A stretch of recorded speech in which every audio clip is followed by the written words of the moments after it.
Hello friend, आज की इस वीडियो में मैं आपको क्लास 12th का पेपर भी दिखाने वाला हूँ, साथ साथ में इंपॉर्टेंट क्वेश्चन भी दिखाने वाला हूँ जो कि एग्जाम में जरूर आएगा। आपके पास कुछ ही समय बचा है, कुछ ही घंटे बचे हैं, तो मेरे दोस्त लास्ट तक देखना, मज़ा आ जाएगा। गारंटी है यहीं से क्वेश्चन बनने वाला है, गारंटी मैं कह रहा हूँ, क्वेश्चन यहीं से बनेगा। ठीक है, आप सबको पता है ये भौतिक विज्ञान का आपका पेपर आ गया है, इसके बाद एक पेपर और बचा है, फिर आपका काम खत्म। यानी कि आप आगे पढ़ेंगे, क्या करेंगे वो आप लोग डिसाइड करेंगे। लेकिन देखिए, अभी एक महासंग्राम है, यानी कि 2 पेपर बचे हुए हैं। अभी 2 पेपर को ध्यान से करना है, जो कि अच्छा नंबर मुझे लाना भी है। ठीक है, देखो पहला है खंड आ। देखो कई खंड होते हैं, सबको पता है, 1 2 3 4 और एक 5 खंड होते हैं। तो सबसे पहले खंड आ देख लेते हैं। खंड आ में वैद्युत फ्लक्स का मात्रक, देखो मात्रक से रिलेटेड एक क्वेश्चन बनने वाला है, तो मात्रक मेरे दोस्त कर लेना। ठीक है, क्या होता है, न्यूटन इंटू मीटर स्क्वायर प्रति कूलाम। ध्यान समझो, न्यूटन इंटू मीटर स्क्वायर प्रति कूलाम। ठीक है, अगला है चल कुंडली धारा मापी की सुग्राहिता में वृद्धि की जा सकती है। चल कुंडली धारा मापी की सुग्राहिता में वृद्धि की जा सकती है। कैसे वृद्धि की जा सकती है?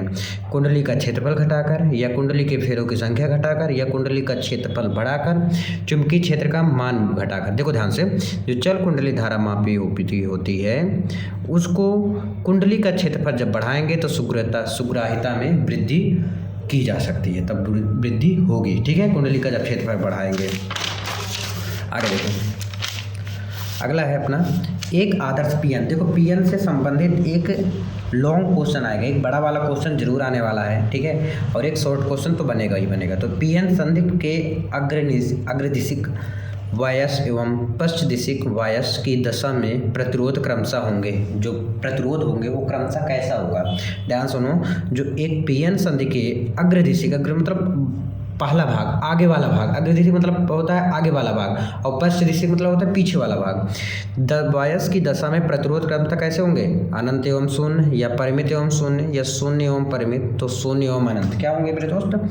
शून्य एवं परिमित होंगे। क्या होंगे? शून्य एवं परिमित होंगे। ठीक है, द्रव्य तरंगों के संबंध में सत्य कथन है। जो द्रव्य तरंग है उनके संबंध में सत्य कथन बताना है आपको। देखो ये विद्युत चुंबकीय तरंग है, नहीं ये तो हो नहीं सकता। ये तांत्रिक तरंग है, नहीं। इन तरंगों का तरंग दैर्घ्य कण के आवेश पर निर्भर नहीं करता है, यही लग रहा है मुझे। द्रव्य तरंगों का वेग प्रकाश के वेग के बराबर, ये तो हो ही नहीं सकता। तो ये एक ट्रिक मैं आपको बता दूं। देखो ट्रिक ये होता है मेरे दोस्त, अगर आपको ना आए और आपको देखने में सबसे बड़ा जो लगता है, देखो यहाँ से सबसे बड़ा ये है ना, तो वही आंसर होता है। आप सब में ये ट्राई मत करना, सब में सही नहीं होता, लेकिन हाँ काफ़ी ज़्यादा सही होता है। हाइड्रोजन परमाणु के द्वितीय कक्षा में इलेक्ट्रॉन का कोणीय संवेग है। इलेक्ट्रॉन का कोणीय संवेग क्या होता है? 1.05 इंटू 10⁻³ जूल। ये होता है क्या?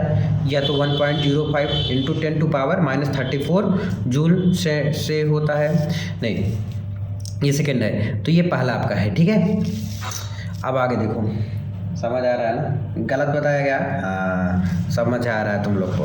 देखो ध्यान से, ये होता है 2.1 इंटू 10⁻34 जूल प्रति जूल सेकेंड। ठीक है, ये चीज़ याद हो रख लेना आप लोग। ठीक है, क्योंकि आप लोग तैयारी करो अच्छे से, मुझे पता है आप लोग को पता होगा, यही होगा।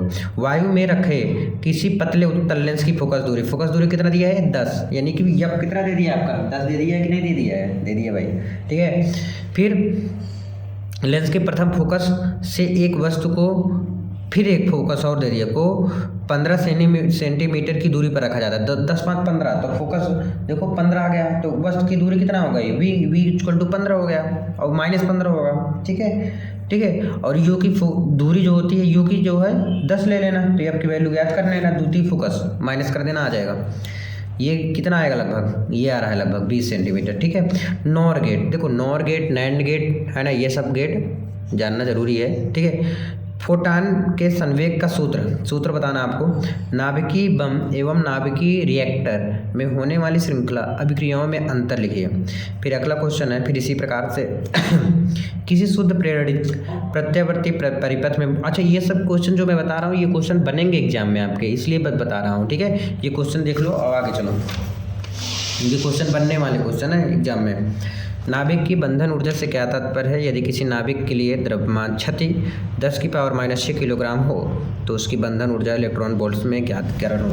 ठीक है, एम्पियर की परिपथीय नियम के आधार पर अनंत लंबाई के सीधे धारावाही चालक द्वारा उत्पन्न चुंबकीय क्षेत्र का व्यंजक ज्ञात करना है। फिर नेक्स्ट है इसी प्रकार से ये है। फिर देखो मेरे दोस्त खंडबा हो गया, खंडदा आ गया। खंडदा भी देखो ट्रांसफार्मर एक बहुत इंपॉर्टेंट है, जरूर पढ़ के जाना। ट्रांसफार्मर में होने वाली ऊर्जा हानियों का विवरण दीजिए। ट्रांसफार्मर से आपके एग्जाम में भी आ सकता है, तो ये बात याद रखना आप लोग। ठीक है, विद्युत चुंबकीय तरंगों के अनुप्रस्थ प्रकृति को समझाइए। रेडियो तरंगों को ये संक्षिप्त विवरण दीजिए, ये भी पढ़ लेना आप लोग। उभयनिष्ठ उत्सर्जन विन्यास में ट्रांजिस्टर प्रवर्धक का परिपथ आरेख खींचिए तथा इसकी क्रियाविधि संक्षेप में समझाइए। पतले लेंस ये फिर आएगा, देख लेना, मैं फिर से आऊँगा बताऊँगा। देखो ये आया हुआ है, देखो किसी पतले लेंस के लिए लेंस मेकर सूत्र लिखिए। इसके आधार पर लेंस के पदार्थ के अपवर्तनांक तथा लेंस पृष्ठों की वक्रता त्रिज्याओं के इसकी फोकस दूरी पर प्रभाव की विवेचना कीजिए। ये इंपॉर्टेंट बहुत ज़्यादा है। स्वप्रेरण गुणांक एवं अन्योन प्रेरण गुणांक की परिभाषा लिखिए। 5 हेनरी स्वप्रेरकत्व वाली कुंडली में 5 एम्पियर क्या आई दे दिया है धारा। ठीक है, 0.1 सेंटीमीटर से शून्य हो जाती है कुंडली के प्रेरित विद्युत वाहक बल। भाई पूछेगा क्वेश्चन, रिपीट बहुत होता है। ठीक है, बता रहा हूँ इसलिए आपको। फिर ये देखो क्वेश्चन आप अच्छे से वीडियो को स्किप करके पॉज करके देख सकते हैं। ठीक है, जिससे कि आपको एग्जाम में आपका हेल्प हो। ठीक है, ये क्वेश्चन है, खंडिया भी आ जाता है। देखो विभव मापी से रिलेटेड एक क्वेश्चन बना है, बनेगा इस बार भी। ठीक है, गॉस का नियम क्या होता है? ठीक है, स्थिर वैद्युत में गॉस की प्रमेय को लिखिए। गॉस का प्रमेय मेरे याद कर लेना। विद्युत दुध्रुव याद कर लेना, विद्युत दुध्रुव आघूर्ण याद कर लेना। ठीक है, अच्छी स्थिति याद कर लेना वैद्युत दुध्रुव के कारण, निरक्षी स्थिति याद कर लेना वैद्युत दुध्रुव के कारण। ये सब क्वेश्चन बहुत इंपॉर्टेंट होता है। हाइगेन से रिलेटेड एक क्वेश्चन 100% बता रहा हूँ मैं, बनेगा ही बनेगा। एक क्वेश्चन आने वाला है, एक वीडियो, उसको जरूर देख के ही जाना। ठीक है, यहाँ से क्वेश्चन बन जाएगा। बायो-सेवर्ट का नियम तो आता ही आता है, देखो फिर भी पूछ लिया है बायो-सेवर्ट का नियम, है ना। प्रकाश उत्सर्जन डायोड क्या है? प्रकाश उत्सर्जन डायोड के कार्यकारी सिद्धांत एवं क्रियाविधि। कई क्वेश्चन ऐसे होते हैं जो रिपीटेड होते हैं, तो भाई फिर से होंगे रिपीटेड। देखो खगोलीय दूरदर्शी का किरण आरेख बनाइए जबकि अंतिम प्रतिबिंब अनंत पर बनता है। ठीक है, इसको बायो-सेवर्ट का नियम प्रत्यावर्ती बोलता देखो। फिर इसके बाद इंग्लिश का आ जाता है, तो यहीं तक आपका रहता है। ठीक है, उम्मीद है आप लोग समझे होंगे और इसको पालन करना और इस पर अच्छे से पढ़ाई करना है। अगर कोई डाउट होता है तो कमेंट भी कर सकते हैं। Thank you.